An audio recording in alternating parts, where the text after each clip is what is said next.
ప్రభుని ఆరాధించేదాని కొరకై పరిశుద్ధ గ్రంథము నుండి క్రొత్త నిబంధన గ్రంథము యోహాను సువార్త 6వ అధ్యాయము 38వ వచనాన్ని మనమందరము కలిసి చదువుకుందాం.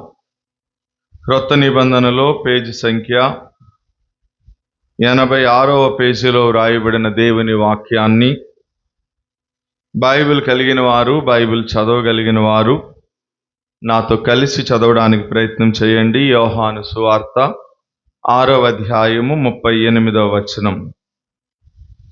నా ఇష్టమును నెరవేర్చుకొనుటకు నేను రాలేదు, నన్ను పంపిన వాని చిత్తము నెరవేర్చుటకే పరలోకము నుండి దిగివచ్చితిని. చిన్న ప్రార్థన. పరిశుద్ధుడు అయిన తండ్రి, ప్రేమ కలిగిన రక్షకుడా యేసుక్రీస్తు ప్రభువా, మీకు వేలాది వందనాలు, స్తుతి స్తోత్రాలు చెల్లిస్తున్నాము దేవా.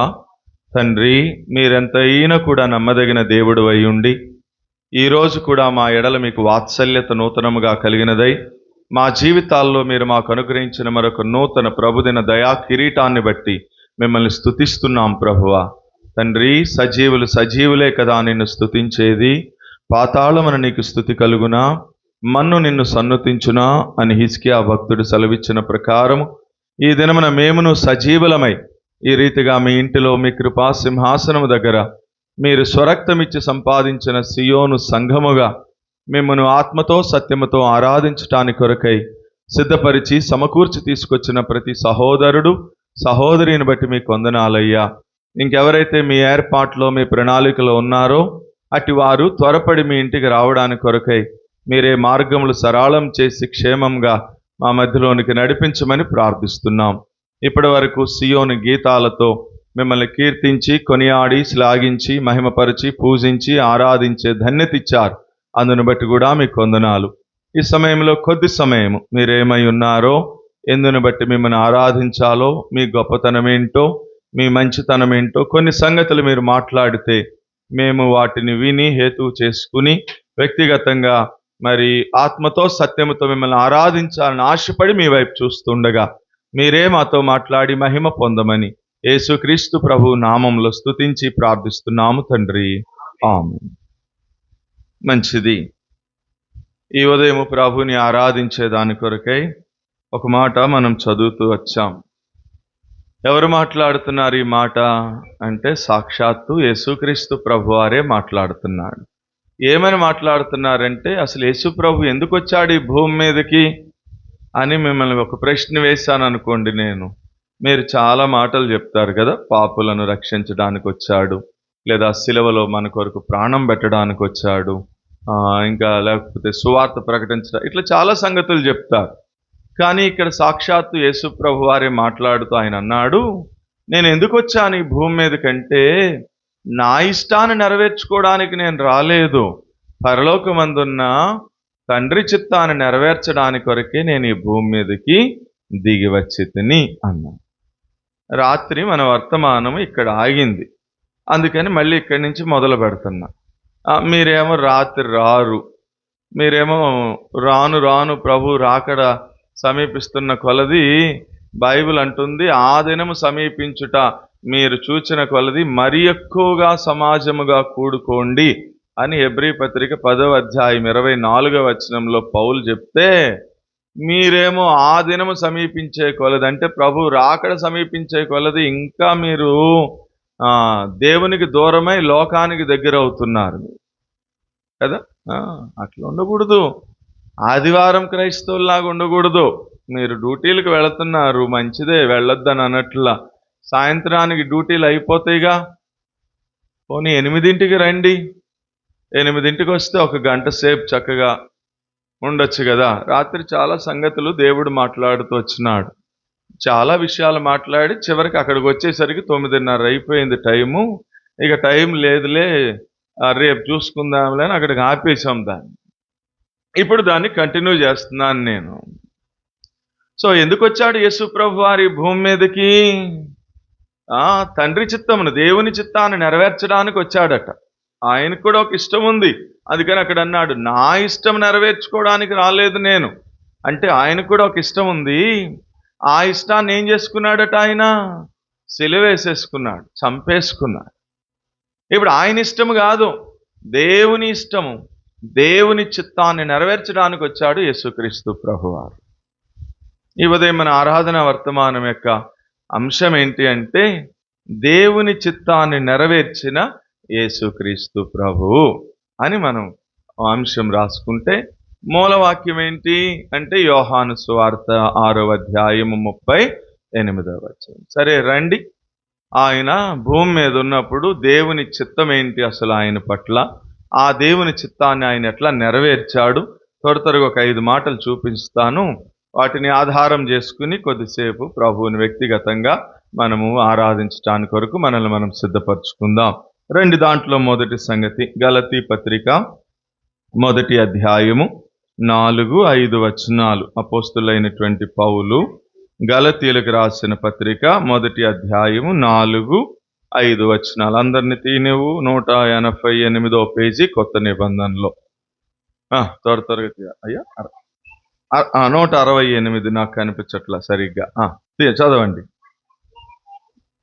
మన తండ్రి అయిన దేవుని చిత్త ప్రకారము క్రీస్తు మనలను ప్రస్తుతపు దుష్టకాలములో నుండి విమోచింపవలెనని మన పాపముల నిమిత్తము తన్ను తాను దేవునికి అప్పగించుకున్నాడు. కాబట్టి దేవునికి యుగయుగములకు మహిమ కలుగునుగాక, ఆమేన్. ఇప్పుడు చూడండి, మొదటి మాట ఏంటట? దేవుని చిత్తము. యేసు ప్రభు వారి పట్ల తండ్రి అయినటువంటి దేవుని యొక్క చిత్తం ఏంటంట అంటే, ఎవరిని? ఆ మాట వదిలేస్తే ఎట్లా? మనలనట విమోచించాలి అనేది యేసు ప్రభు వారి పట్ల దేవుడు కలిగి ఉన్నటువంటి చిత్తము ఇది. అందుకన్నాడు ఆయన, నేను నా ఇష్టం నెరవేర్చుకోవడానికి రాలేదు ఈ భూమి మీదకి, దేవుని చిత్తం నెరవేర్చడానికి వచ్చానన్నాడు. ఇంతకీ ఏంటి దేవుని చిత్తము అంటే, ఇదిగో ఈ లోకంలో ఉన్నటువంటి మనల్ని అందరినీ కూడానట ఆయన విమోచించాలి అనేది ఆయన ఎడల దేవుని చిత్తం. అందుకని ఆయన పేరే ఏం పేరు? విమోచకుడు కదా. The lord your God is God of redeemer, విమోచకుడు అన్న. ఆయన మనల్ని విమోచించడం దేవుని చిత్తం అంటే, మరి మనం ఎట్లా ఉన్నాం ఒకప్పుడు? విమోచన అనే పదానికి అర్థం ఏంటి అంటే, విమోచన అనే పదానికి అర్థం ఏంటంటే బంధించబడుట, లేదా బంధించబడినటువంటి, లేదా కట్టబడినటువంటి, లేదా మరి తాకట్టు పెట్టబడినటువంటి వాటిని విడిపించడమే విమోచన. ఇంగ్లీష్లో రిడెంప్షన్ అంట. అంటే ఆయన మనల్ని విమోచించడానికి వచ్చాడు అంటే మన స్థితి ఏంటి? ఒకప్పుడు కట్టబడ్డాం, మనం బంధించబడిపోతూ వచ్చినాం. అపవాది యొక్క బంధకాల చేత ఈ లోకంలో మానవులందరూ కూడా బంధించబడిపోయినారు. ఇప్పటికీ కూడా చాలా మంది ఈ బంధకాల చేత, ఈ అలవాట్ల చేత, ఈ ఆచారాల చేత, ఈ సంప్రదాయాల చేత, ఈ కట్టుబాట్ల చేత, వీటిలన్నిటి చేత బంధించబడిపోయి ఉన్నారు. కాబట్టి స్వేచ్ఛగా దేవుని సన్నిధికి వచ్చి దేవుణ్ణి ఏం చేయలేకపోతున్నారు? ఆరాధించలేకపోతున్నారు. అయితే ఈ ఉదయకాల సమయంలో నేను ప్రభుని ఆరాధించడానికి కలిగిన కారణం ఏంటంటే, దేవా నీవు తండ్రి చిత్తము నెరవేర్చడానికి కొరకు మానవుడిగా భూమి మీదకి దిగివచ్చి, ఇదిగో ఇక్కడ కూర్చున్న మమ్మల్ని అందరినీ, వ్యక్తిగతంగా నన్ను, ఇక్కడ కూర్చున్న నా తోటి సహోదరులను కూడా విమోచించడానికి కొరకే విమోచకుడైనటువంటి దేవుడిగా మానవుడిగా ఈ భూమి మీదకి దిగివచ్చి కలవరి శిలువలో నిన్ను నీవే అర్పణగా, బలిగా దేవునికి అర్పించుకోవడం ద్వారా ఈ రోజు నన్ను విమోచించిన హేతువును బట్టి ఏమిచ్చి నీ రుణం తీర్చుకోగలనయ్యా అని ప్రభువుని మనం ఏం చేయాలి చెప్పండి? ఆరాధించాలి. అదంట ఆయన చిత్తం, దేవుని చిత్తం. ఊరికే సరదాగా వచ్చేసి అవతార పురుషుడిలాగా కూర్చొని పూజలు చేయించుకుని నైవేద్యాలు తినిపోవడం కాదు దేవుని చిత్తం. ఏంటి దేవుని చిత్తం? ఎందుకు వచ్చినాడు, ఎందుకు పంపించినాడు యేసు ప్రభు అని దేవుడు? నువ్వు వాళ్ళందరి కొరకు, వాళ్ళందరినీ విమోచించడానికి కొరకే నువ్వు ఆ శిలువలో ఏమైపోవాలా? బలి అవ్వాలా. అంటే అక్కడ అన్నాడు, తను తాను ఏం చేసుకున్నాడట? మన కొరకు అప్పగించుకున్నాడు. మన పాపముల మీద ఆయన అప్పగించుకుంటూ వచ్చినాడు కదా. మనల్ని విమోచించడమే యేసు ప్రభు వారి ఎడల దేవుడు కలిగి ఉన్న చిత్తం. దేని నుంచి విమోచించాడు? త్వరగా చెప్పిన ఒకటి రోమాపత్రిక 6వ అధ్యాయము 18వ వచనం. అక్కడ ఏమని రాయబడి ఉంటుంది? ఇప్పుడు మీరు పాపము నుండి విమోచించబడి నీతికి దాసులైతిరి, ఇందుకు దేవునికి స్తోత్రము అన్నాడు. అంటే ఒకటి దేని నుండి విమోచన? పాపము నుండి విమోచన. ఒకప్పుడు పాపం అనే బంధకాల చేత బంధించబడిపోయి ఉన్నాం మనం. నడినెత్తి మొదలుకు అరికాలు వరకు స్వస్థత లేదు, మొత్తం పాపమే. పాపం వలన వచ్చి జీతమైనటువంటి మరణానికి పాత్రులం మనం. ఈ పాపము నుంచి విడిపించేటటువంటి సమర్థులు, శక్తిమంతులు ఈ భూమి మీద ఎవరు కూడా లేనే లేరు. ఆయన ఒక్కడే పాపరహితుడైనటువంటి దేవుడు. పాపం అంటే ఏంటో ఎరుగినటువంటి ప్రభువు, పరిశుద్ధుడైనటువంటి వాడు. కాబట్టే ఆయనకు ఒక్కడికే అధికారం ఉందన్నాడు మార్కు సువార్త 2వ అధ్యాయం 10వ వచనంలో. మానవుని యొక్క పాపములు క్షమించడానికి యేసుక్రీస్తు ప్రభు వారికి ఒక్కడికే ఈ భూమి మీద ఏం చేయబడిందట? అధికారం ఇవ్వబడిందని రాయబడు. కాబట్టి మనల్ని పాపము నుండి విమోచించడమే యేసు ప్రభు వారి పట్ల దేవుని చిత్తం. నెరవేర్చాడా? నెరవేర్చలేదా? సంపూర్ణంగా నెరవేర్చినాడు. 2, దేని నుండి విమోచన? గలతీ పత్రిక 3వ అధ్యాయము 14వ వచనం ప్రకారం ధర్మశాస్త్రం యొక్క శాపము నుండి మనల్ని విమోచించడానికి కొరకు మన కొరకు ఆయన శిలువలో శాపగ్రాహి ఆయను అన్నారు. అంటే మానవులందరూ శాపం అనేటటువంటి కట్ల చేత ఏం చేయబడ్డారు? కట్టబడుతూ వచ్చినారు. మనం కూడా ఒకప్పుడు మన ఇంటి మీద, మన వ్యక్తిగత జీవితాల మీద శాపం ఏలుబడి చేసేది. అలాంటిది ఈ రోజున ఆ శాపపు కట్లన్నిటి నుంచి తెంచి, ఆ శాపము నుంచి మనల్ని విడిపించి విమోచించి ఆశీర్వాదానికి వారసులుగా చేసిన హేతువుని బట్టి నీవు నేను ఏం చేయాలి? ప్రభువుని ఆరాధించాలి. దాని కొరకు తన్ను తాను సిలువలో ఏం చేసుకున్నాడు? అప్పగించుకుని మన శాపమంతా ఆయన మీద వేసుకున్నాడు. అది ఆయన చిత్తం. ఎందుకు వచ్చావు యేసు ప్రభువా నువ్వు ఈ భూమి మీదకి అంటే, తండ్రి నాకు ఒక పని అప్పగించి పంపించినాడు. ఏంటా పని? ఏం లేదు, నీ శాపమంతా నన్ను మోయమన్నాడు. అరే, ఇది ఎంత ప్రేమ! అది దేవుని చిత్తం. అది నెరవేర్చడానికి కొరకు మన శాపమంతా ఆయన మీద వేసుకున్నాడట. ఈరోజు మనల్ని శాపం నుంచి విమోచించాడు. ఆ హేతువుని బట్టి ప్రభువుకి ఆరాధన. 3వది దేని నుండి విమోచన? ఆ 2 గుర్తున్నాయా మీకు? దుర్నీతి నుంచి. ఎక్కడుందన్నమాట? తీతుకు రాసిన పత్రిక 2వ అధ్యాయము 14వ వచనం. సమస్తమైనటువంటి దుర్నీతి నుండి మనల్ని విమోచించడానికి కొరకే యేసుక్రీస్తు ప్రభువారు తన్ను తాను అర్పణగాను బలిగాను దేవునికి అప్పగించుకున్నాం. ఏ స్థితిలో ఉన్నాం? ఒకప్పుడు మనము దుర్నీతి అనే స్థితిలో ఉన్నాం. దాని నుంచి దేవుడు మనల్ని విమోచించడానికి కొరకు, విమోచించి నీతిమంతులుగా చేయడానికి కొరకే ఆయన సిలువలో తన్ను తాను ఏం చేసుకున్నాడు? అప్పగించుకుంటూ వచ్చినాడు. 4వది దేని నుండి విమోచన? పేతురు రాసిన మొదటి పత్రిక 1వ అధ్యాయం 18వ వచనం. పితృపారంపర్యమైన మీ వ్యర్థ ప్రవర్తన విడిచిపెట్టినట్లుగా వెండి బంగారముల వంటి క్షయ వస్తువుల చేత ఆయన మిమ్మల్ని విమోచించలేదు గాని అమూల్యమైన రక్తము అనగా నిర్దోషమును నిష్కలంకమునకు గొర్రెపిల్ల వంటి క్రీస్తు రక్తము చేత మీరు విమోచించబడతారని మీరు ఎరుగరా అన్నారు. కాబట్టి దేని నుండి విమోచన? పితృపారంపర్యమైన వ్యర్థమైనటువంటి ఆచారాల నుంచి విమోచన, ప్రవర్తన నుంచి విమోచన, సాంప్రదాయాల నుంచి విమోచన, ఇట్లాంటి వాటన్నిటి నుంచి దేవుడు మనల్ని విమోచించడానికి కొరకే మానవుడికి వచ్చాడు. అలా మనల్ని విమోచించడమే ఆయన ఎడల దేవుడు కలిగి ఉన్న చిత్తం. ఆ చిత్తాన్ని సంపూర్ణముగా నెరవేర్చాడు. 5వది ఇదిగో ఇప్పుడు మనం చూసాం. గలతీ పత్రిక 1వ అధ్యాయం 4వ వచనం. దేని నుండి విమోచన? దుష్ట కాలము నుండి కూడా ప్రభు మనల్ని విమోచన. కాబట్టి మొదటి మాట, యేసుక్రీస్తు ప్రభు వారి పట్ల దేవుడు కలిగి ఉన్నటువంటి చిత్తం ఏంటి అంటే, మనల్ని ఈ 5 రకాలైన విషయాల నుంచి మనల్ని విమోచించడమే ఆయన ఎడల దేవుడు కలిగి ఉన్న చిత్తం. ఇప్పుడు నెరవేర్చినాడా? నెరవేర్చలేదా? దేవుని చిత్తాన్ని ఆయన నెరవేర్చాడు. కాబట్టి ఈ రోజున నువ్వు చక్కగా బంధకాలన్నిటి నుంచి విడిపించబడి స్వేచ్ఛగా స్వతంత్రంగా ప్రభు యొక్క కృపాసనము దగ్గరికి చేరి ఆయన్ని ఆత్మతో సత్యముతో ఆరాధించేటటువంటి స్వాతంత్ర్యాన్ని ప్రభు మనకిచ్చిన హేతువును బట్టి నేనేం చేయాలి? ప్రభువుని ఆరాధన. మొదటిది. 2వది ఇంకేంటి ఆయన ఎడల దేవుని చిత్తం చూద్దాం. యోహాను సువార్త 4వ అధ్యాయం 34వ వచనం. యోహాను సువార్త 4వ అధ్యాయం. యేసు వారిని చూచి నన్ను పంపిన వాని చిత్తము నెరవేర్చుటయు ఆయన పని తుదముట్టించుటయే. 2వది ఏంటట ఆయన చిత్తము? సందర్భం తెలుసు కదా మనకి. ఏంటి సందర్భము? ఆ సుకార్ అనేటటువంటి ఊరిలో ఒక స్త్రీ ఉంది. ఆమె పేరు పరిశుద్ధాత్మ దేవుడు రాయడానికి ఇష్టపడలేదు గాని ఆమె సమరయ స్త్రీ అని చెప్పి సంబోధిస్తూ వచ్చినారు. ఆ స్త్రీ ఒక్క స్త్రీయే. ఆ ఒక్క స్త్రీకి సువార్తను ప్రకటించడానికి కొరకు యేసుప్రభు వారు మధ్యాహ్నం అయినా కూడా ఏమాత్రం ఆలోచించకుండా వెళ్ళి ఆమె వచ్చే టైం చూసి ఆమె ఎప్పుడు వస్తుందట, మధ్యాహ్నం వస్తుందట. జనరల్గా సిస్టర్స్ నీళ్ళు ఎప్పుడు పట్టుకుంటారు, పంపులు ఎప్పుడు వస్తాయి? లేదు సరే బావి ఉందనుకోండి, కొన్ని బావి దగ్గర తోడుకోవడానికి వెళ్ళినా ఎప్పుడు వెళ్తారు నీళ్ళకి?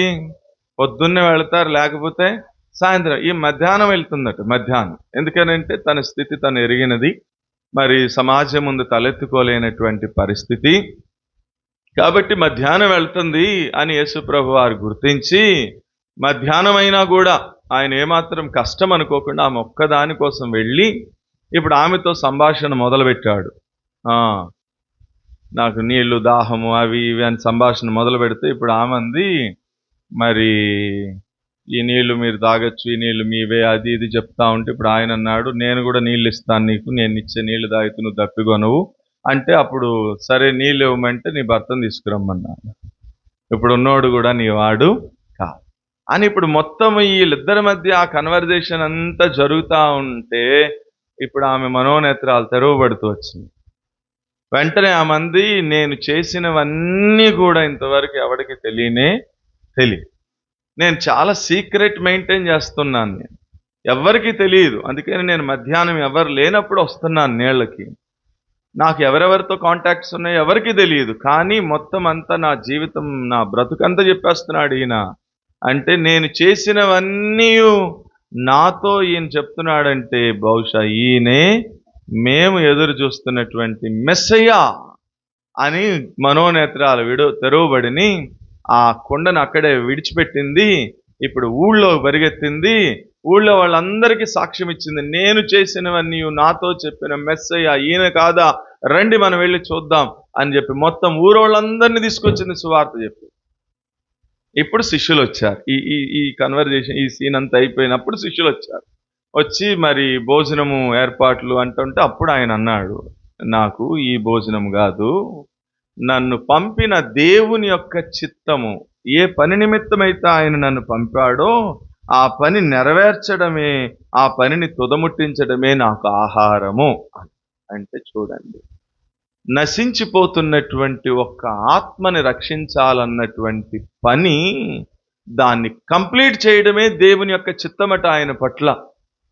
అంత నిబద్ధతగా ఆయన దేవుని చిత్తాన్ని నెరవేర్చాడు కాబట్టి ఆ రోజున సమరయ స్త్రీ కోసం ఎండలో వెళ్ళిన దేవుడు ఈ రోజున నీ కొరకు నా కొరకు కూడా ఆ కలువరి శిలువలో, ఆ మండు టెండలో ఆయన ఆ శిలువలో వేలాడుతూ వచ్చాడు, తను తాను బలిగా అర్పణగా అర్పించుకుంటూ వచ్చాడు. కారణం ఏంటి అంటే నిన్ను నన్ను కూడా సమరయ స్త్రీ ఎట్లా నశించిపోకూడదు అని ఒక ఏర్పాటు కలిగి ఉన్నాడో అలాగే మనం కూడా నశించిపోకూడదు అని మన పట్ల ఆయన కలిగిన ఉద్దేశాన్ని బట్టి తండ్రి అయినటువంటి దేవుని చిత్తాన్ని ఆ శిలువలో తాను బలియాగం అవడం ద్వారా సంపూర్ణంగా ఏం చేసినాడు, నెరవేరుస్తూ వచ్చి. చూసావా ఎంత చక్కగా చెప్పినాడు వాళ్ళకి, అబ్బాయ్ నా ఆహారం ఏంటనుకున్నావు, నా భోజనం ఏంటనుకున్నావు, తండ్రి చిత్తమును నెరవేర్చు. అందుకనే పౌలు ఒక మాట అంటాడు కొత్త నిబంధన, ఎవడైనను పని చేయ నొల్లని ఎడల, పూర్తి చేయండి, ఎవడైనను పని చేయ నొల్లని ఎడల వాడు భోజనం చేయడానికి పాత్రుడు కాదు. నిజం చెప్పండి, మీ గుండె మీద చేయొచ్చు.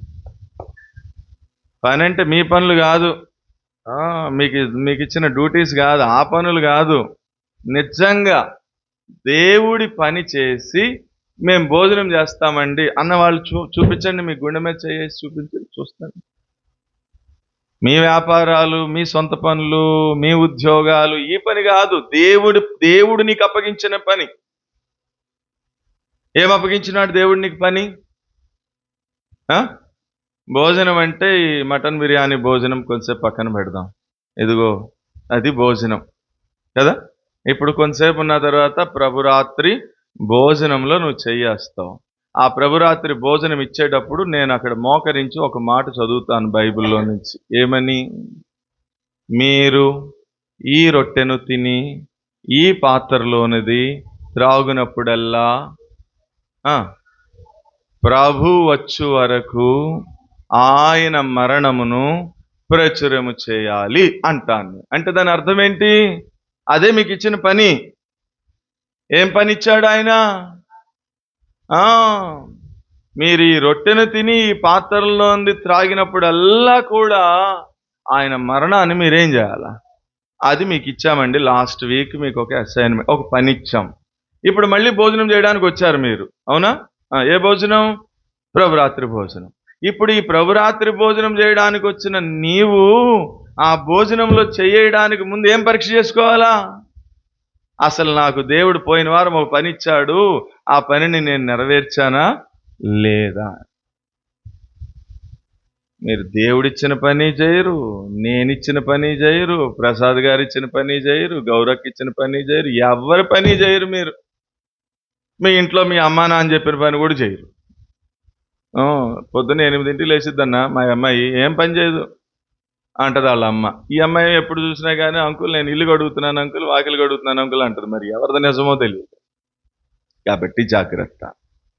మీ ఇంట్లో పనులు చేయడం మానేయండి, చెయ్యొద్దు అని నేను అనట్లేదు. కానీ మీ ఇంట్లో పనులు ఎంత ఇంపార్టెంటో అలాగే మనం దేవుని పని చేయడం కూడా అంతే ఇంపార్టెంట్. దానికి మనకి బెస్ట్ ఎగ్జాంపుల్ లేదా బెస్ట్ మోడల్ ఎవరంటే ప్రభు. అక్కడ అన్నాడు వాళ్ళు వచ్చి, ప్రభువా మరి చాలా టైం అయిపోయింది, ఎండ అయిపోతుంది, మరి నువ్వు భోజనం చేయవా అంటే, తండ్రి చిత్తము నెరవేర్చడమే, దేవుడు నాకు అప్పగించిన పనిని తుదముట్టించడమే నా ఆహారము అంటే. చూసావా దేనికి ఇంపార్టెన్స్ ఇచ్చినాడు? అందుకని లోకంలో ఒక మాట అంటారు, ఏమని? బ్రతకడం కోసం తింటున్నావా, తినటం కోసమే బ్రతుకుతున్నావురా నువ్వంట. దేనికోసం తినాలి మనం చెప్పండి? బ్రతకడం కోసం ఏదో కొంచెం అంతే. మళ్ళీ సాయంత్రం ప్రసంగం చెప్పాలి కాబట్టి కొంచెం ఎంత తినాలి. తినటం కోసమే బ్రతికితే ఇక ఎప్పుడు తినటమే పని మనకి కాదు. కానీ యేసు ప్రభు వారిని చూసి మనం ఏం నేర్చుకోవాలంటే, తండ్రి చిత్తము నెరవేర్చడం లేదా తండ్రి అప్పగించిన పని నెరవేర్చడమే భోజనం అన్నాడు. అంత నిబద్ధతగా నేనేం చెప్పాలనుకున్నాను ఇప్పుడు ప్రభుని ఆరాధించడానికంటే, అంత నిబద్ధతగా ఆయన తండ్రి చిత్తాన్ని నెరవేర్చాడు. కాబట్టి ఈ రోజున నీవు నేను ఏం చేశాను తెలుసా? రక్షించబడి ఆ నిత్య నరకము నుండి తప్పించబడి దేవుని సన్నిధిలో కూర్చోగలుగుతూ వచ్చింది. ఇది రెండవ హేతు. మూడవ సంగతి చూద్దాం. ప్రభుని ఆరాధించడం లేదా యేసు ప్రభు వారి పట్ల దేవుని చిత్తం ఏంటో మూడవ సంగతి చూద్దాం, ఎట్లా నెరవేర్చినాడో ఆయన. మత్తయి సువార్త 26వ అధ్యాయం 39వ వచనం. మత్తయి సువార్త 26వ అధ్యాయం 39 చదువు. కొంత దూరం వెళ్ళి సాగిలపడి, నా తండ్రి, సాధ్యమైతే ఈ గిన్నె నా యొద్ద నుండి తొలగిపోనిమ్ము, అయినను నా ఇష్ట ప్రకారము కాదు, నీ చిత్త ప్రకారమే కానిమ్మని మళ్ళీ దేవుని చిత్తం ఏంటో ఇక్కడ ఇంకో మాట చెప్తున్నాడు. ఏంటి దేవుని చిత్తము? ఒకటేమో మనల్ని విమోచించడం అనేది యేసు ప్రభు వారి పట్ల దేవుని యొక్క చిత్తం. సంపూర్ణంగా దాన్ని ఏం చేశాడు? ఆయన నెరవేర్చాడు. రెండవదేమో నశించి నరకానికి పోతున్నటువంటి మనల్ని వెదికి రక్షించడమే ఆయన ఎడల దేవుని యొక్క చిత్తము. దాన్ని కూడా సంపూర్ణంగా నెరవేర్చాడు. ఇప్పుడు మూడవ మాట అంటున్నాడు, ఏమని? సందర్భం మనకు తెలుసు. ఇప్పుడు యేసు ప్రభు వారు సిలువకి అప్పగింపబడడానికి ముందు రాత్రి, మరి ఆఖరి ప్రభురాత్రి భోజనం అయిపోయిన తరువాత శిష్యులను తీసుకుని వారు మరి గెత్సెమనేటటువంటి వనంలోనికి వెళ్ళారు. ఇప్పుడు ఆ గెత్సెమనే వనంలో ఆయన రక్తము, ఆయన చెమట రక్త బిందువుల వలె పడునంతగా బహు దుఃఖాక్రాంతుడై ఆయన ప్రార్థన చేస్తున్నాడు. ఆ ప్రార్థన చేస్తా అన్నాడు, తండ్రి ఇదిగో ఈ గిన్నె సాధ్యమైతే నా ముందు నుంచి తొలగించు, అయినా కూడా నా ఇష్టము కాదు, నీ చిత్తమే సిద్ధించునుగాక అన్నాడు. అక్కడ ఏంటి తలంపు? సందర్భం ఏంటి అంటే, ఆయన ముందట ఒక గిన్నె ఉందట, లేదా ఒక పాత్ర ఉందట, ఒక పాత్ర. ఇప్పుడు ఆ పాత్రని ఆయన ఏం చేయాలా? త్రాగాలి. త్రాగడానికి ఎందుకు అంతసేపు ఆలోచించాడు ఆయన చెప్పండి? అక్కడ పైన ఒక మాట ఉంది, చదవండి. 37 చదవండి. పోయెను. 38. అప్పుడు యేసు, మరణమగునంతగా నా ప్రాణము బహుదుఃఖములో మునిగి ఉన్నది. అక్కడ ఆగండి. ఇప్పుడు నన్ను ఇట్లా అడగనివ్వండి. 38లో తన ప్రాణమట మరణమవునంతగా బహుదుఃఖములో మునిగి ఉన్నది అన్నాడు.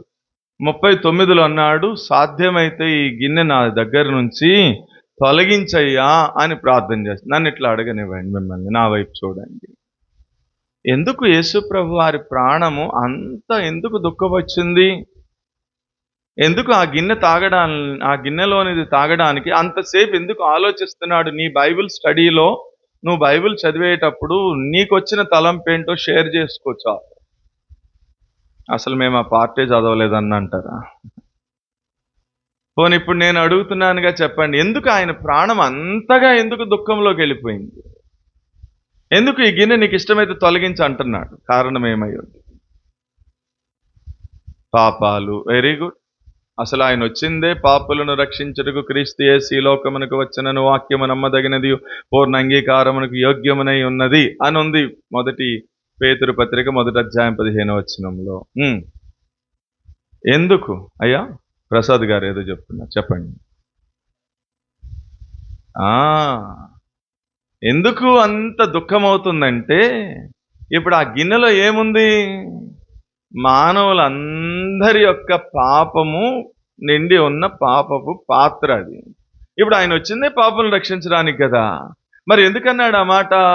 సాధ్యమైతే ఈ గిన్నె నా యొద్ద నుంచి తొలగించు అని. ఆయన ప్రాణం అంత దుఃఖమవడానికి కలిగిన ఒకే ఒక కారణం ఏంటంటే, ఇప్పుడు ఆ పాపపు పాత్ర ఆయన ఎప్పుడైతే స్వీకరిస్తాడో, ఇప్పుడు లోకంలో ఉన్న 800 కోట్ల మంది ప్రజల పాపం అంతా కూడా ఆయన మీద మోపబడుతుంది.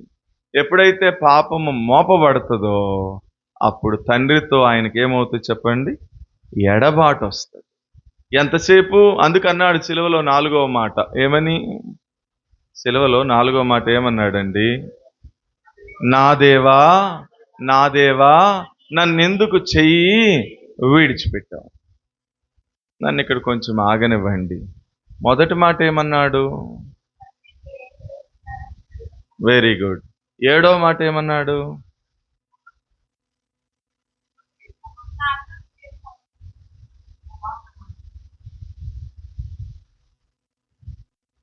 She is the right answer. తండ్రి, నీ చేతికి నా ఆత్మను అప్పగిస్తాను. ఈ 3 అడిగాను నేను మిమ్మల్ని 3, 5, 6 అడగలేదు నేను. 3 ఎందుకు అడిగాను చెప్తాను. మొదటి వచనం స్టార్టింగ్ విత్ తండ్రి, 7వ మాట స్టార్టింగ్ విత్ తండ్రి, మరి 4వ మాట స్టార్టింగ్ విత్ ఎందుకని? ఎప్పుడైనా ఆలోచించావా? 4వ మాట కూడా తండ్రి, తండ్రి, నా చెయ్యి ఎందుకు విడిచిపెట్టావు అనొచ్చా అనకూడదా? అనొచ్చా అనకూడదండి? మామూలుగా అనొచ్చు. మరి ఎందుకు నా దేవా అని ఎందుకు అన్నాడు? ఎప్పుడైనా ఆలోచించావా? అక్కడికి వచ్చేసరికి ఈ మానవులందరి యొక్క పాపం ఆయన మీద మోపబడింది. ఏం పాఠం నేర్పిస్తున్నాడు ప్రభు మనకంటే, పాపాత్ముడైనటువంటి మానవుడు ఒక పరిశుద్ధుడైన దేవుణ్ణి తండ్రి అని పిలవడానికి యోగ్యుడు కానీ మన పాపమంతా ఆయన మీద మోపబడింది కాబట్టే. అందుకనే చూడండి, మొదటి వచనంలో అంటాడు, వీరేమి చేయుచున్నారో వీరెరుగరు గనుక వీరిని క్షమించమని ఎవరికి చెప్తున్నాడు? ఎందుకు చెప్పాలి? అట్లా ఆలోచించాలి బైబిల్ చదివేటప్పుడు. వాస్తవంగా ఇందాక మనం ఏం చెప్పాము? మార్కు సువార్త 2వ అధ్యాయం 10వ వచనం ప్రకారం ఏం చెప్పామండి? మానవుని యొక్క పాపములను క్షమించడానికి యేసుక్రీస్తు ప్రభు వారికి భూమి మీద అధికారం ఇవ్వబడింది. ఆ పక్షవాయువు కలిగిన వాడిని అన్నాడు, ఇదిగో నీ పాపములు క్షమించబడినాయి, ఇక నుంచి నువ్వు పాపం చేయదు, పరుపెత్తుకుని వెళ్ళు అన్నాడు. అంటే వాడి పాపాలను ఏం చేసినాడు? అక్కడ క్షమించాడు. ఆ వ్యభిచారంలో పట్టబడిన స్త్రీని అన్నాడు, వాళ్ళెవరు రాయేయలేదా? సరే అయితే నేను కూడా రాయేయను, నేను కూడా నేను క్షమిస్తున్నాను, ఇక నుంచి తప్పు చేయొద్దు, వెళ్ళిపో అన్నాడు. అక్కడ అందరినీ క్షమించుకుంటూ వచ్చాడు కదా, క్షమించడానికి అధికారం ఉంది కదా. మరి మొదటి వచనంకి వచ్చేసరికి తండ్రి, వీరేమి చేయుచున్నారు వీరెరుగురు కనుక వీరిని క్షమించన్నాడు. ఎందుకు? ఆయనే క్షమించచ్చుగా. అర్థమైందా? ఎందుకని? అప్పుడు ఈ పాత్ర స్వీకరించి మన అందరి పాపం ఆయన మీద వేసుకున్నాడు కాబట్టే ఇప్పుడు అక్కడ రాయబడింది, మనందరి దోషము మనందరి పాపము ఆయన మీద మోపబడిను. మనందరి సమాధానార్థమైనటువంటి శిక్ష తాను భరిస్తూ వస్తున్నాడు కాబట్టి ఇప్పుడు అధికారం లేదు. అందుకని తండ్రి నువ్వు క్షమించన్నాడు. ఇప్పుడు తండ్రి అనలేకపోతున్నాడు, నా దేవా నా దేవా అంటున్నాడు. ఇవన్నీ మనకు ఒక పాఠం. ఇప్పుడు మన తలంపులోనికి వస్తే, ఎందుకు అంతగా ఆయన ప్రాణము దుఃఖాక్రాంతమవుతూ వచ్చింది? ఎందుకు సాధ్యమైతే గిన్నె నా దగ్గర నుంచి తొలగించమన్నాడు అంటే, ఇప్పుడు తండ్రితో ఆ కొంచెం సేపు ఎడబాటును కూడా ఆయన ఏం చేయలేకపోయినాడు, తట్టుకోలేకపోయాడు. బైబిల్లో ఆయన ఉన్నప్పుడు సువార్తలో చాలాసార్లు అంటాడు, నేనును నా తండ్రి ఇద్దరము ఏకమై ఉన్నాం. నన్ను చూస్తే నా తండ్రిని చూసినట్లు. నా తండ్రి నన్ను ఎప్పుడు కూడా ఒంటరిగా విడిచిపెట్టలా, ఎప్పుడు నా తండ్రి నాతోనే ఉన్నా. ఇన్ని మాటలు చెప్పినాడు సువార్తల్లో మీరు చదివితే. ఇప్పుడు సడన్ గా వాళ్ళిద్దరి మధ్య ఆ ఎడబాటు తట్టుకోలేక ఆయన ప్రాణమంట బహు దుఃఖాక్రాంతం అయిపోయిందట. ఆయన ప్రాణమంట మరణమగునంతగా దుఃఖాక్రాంతమైందని రాసినాడు పరిశుద్ధాత్మదేవుడు. ఇక్కడ నన్ను ఒక మాట చెప్పనివ్వండి, ఎంతసేపు ఎడబాటుకి? జస్ట్ కొంచెం సేపు ఎడబాటుకి ఆయన ప్రాణం దుఃఖాక్రాంతం అయిపోతే మరి మీ సంగతి? ఈ ఆదివారం 2 గంటలు కూర్చుంటే మళ్ళీ వచ్చే ఆదివారం, అది కూడా మనకు కుదిరితేనే, లేకపోతే ఈ లోపే దసరా సెలవులో, ఈ లోపేదో పెళ్ళో పేరంటమో ఏదన్నా తగిలిందంటే మళ్ళీ ఆ పై వచ్చే వారమే. అంటే దగ్గర 14 రోజుల పాటు అసలు దేవునికి మనకి ఏముండదు చెప్పండి? అసలు సంబంధమే ఉండదు నీలవేణకు. అసలు దేవుడు మనకు గుర్తురాడు, సియోను గీతాలు గుర్తురావు, అసలు ఏమి గుర్తురావు. అసలు మనం ఒక్కసారి బయటికి వెళ్ళిపోయాము అంటే మొత్తం వాళ్ళ కొట్టుడే అంతా. ఇక మళ్ళీ ఇవాళ ఆదివారం వస్తుంది, అప్పుడు మళ్ళీ ఇటు సియోనుకు వచ్చే దారిలోకి వచ్చినప్పుడు అప్పుడు ఇవాళ సియోను గీతాలు పాడతారు, మనం జాగ్రత్తగా ఉండాలని మరి మొత్తం సెటరైట్ చేసుకుని వస్తాం మనం. అంత గ్యాప్ వచ్చినా కూడా మనకి ఏమాత్రం మన ప్రాణం కొంచెం కూడా ఏమవట్లేదు చెప్పండి? అయ్యో ఇవాళ నేను మందిరానికి వెళ్ళలేదే, అయ్యో నేను ప్రార్థనకి వెళ్ళలేదే, అయ్యో నేను ఇవాళ బైబిల్ స్టడీకి వెళ్ళలేదే, నేను సిద్ధపాటు కూడికి వెళ్ళలేదే అని గిలగల కొట్టుకునేటటువంటి విశ్వాసులు ఎవరు కూడా లేనే లేదు. యేసు ప్రభు ప్రాణమట అంతగా దుఃఖాక్రాంతం అవుతూ వచ్చింది. ఇప్పుడు అన్నాడు తండ్రి, ఆయనను నా ఇష్టము కాదు నీ చిత్తమే సిద్ధించునుగా. ఇప్పుడు మూడవది ఏంటి? తండ్రి చిత్తం యేసు ప్రభు వారి పట్ల అంటే మన అందరి పాపము ఆయన మీద వేసుకోవాలి. ఆ పాపపు పాత్రను ఆయన స్వీకరించి ఈ రోజున మన చేతిలో ఈ రక్షణ పాత్ర, ఈ ద్రాక్షరసపు పాత్ర, ఈ క్రొత్త నిబంధన పాత్ర, ఈ ఆశీర్వచనపు పాత్ర ఈ రోజున మన చేతిలో పెట్టడానికి కొరకు ఆ రోజున ఆయన మన పాపపు పాత్ర స్వీకరించడం దేవుని చిత్తం. అది కొంచెం ఆయన కష్టమే, తండ్రితో ఆ ఎడబాటు తట్టుకోలేడు. అయినా కానీ ఏం చేసినాడట? దేవుని చిత్తమును నెరవేర్చి, అందును బట్టి ప్రభువుని ఆరాధించాలి. ఇది 3. రండి 4వ సంగతి చూద్దాం త్వరగా. 4వ సంగతి రోమాపత్రిక 8వ అధ్యాయము 27వ వచనం. రోమాపత్రిక 8వ అధ్యాయము 27వ వచనం.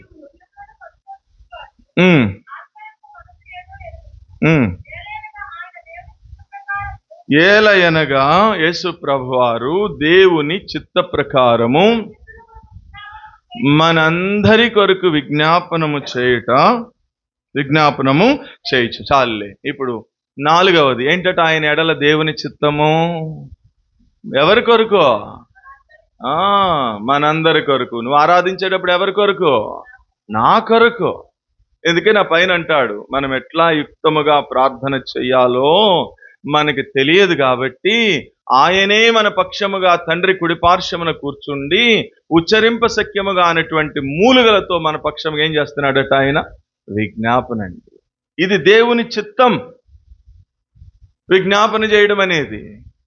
కాబట్టి నా పక్షముగా దేవునికి విజ్ఞాపన చేస్తూ దేవుని చిత్తాన్ని నెరవేరుస్తున్న హేతువును బట్టి ఏమిచ్చి నీ రుణం తీర్చుకోగలనయ్యా అని మన ప్రభువుని ఏం చేయాలి? విజ్ఞాపన చేయడం అంటే ఏంటో తెలుసా? మాటకు అర్థం చెప్పనా? విజ్ఞాపన చేయడం అంటే అర్థం ఏంటంటే, నువ్వు ప్రార్థన చేస్తావు ఇక్కడ, ఉదాహరణకి పాత నిబంధన ప్రకారము ఏదైనా చిన్న తప్పు చేస్తే ఆయన రోషం కలిగినవాడు కాబట్టి వెంటనే ఏం చేసేవాడు? శిక్షించేవాడు కాదు, ఒక్క దెబ్బకి చంపేసేవాడు వాళ్ళు అంతే. అందుకనే వాళ్ళందరూ అరణ్యంలో ఏమయ్యారు? శిక్షించబడలా, రాలిపోయారు. ఇంకంతే, శిక్ష కాదు, ఇంకేకంగా తీసవతలు పడేయడమే.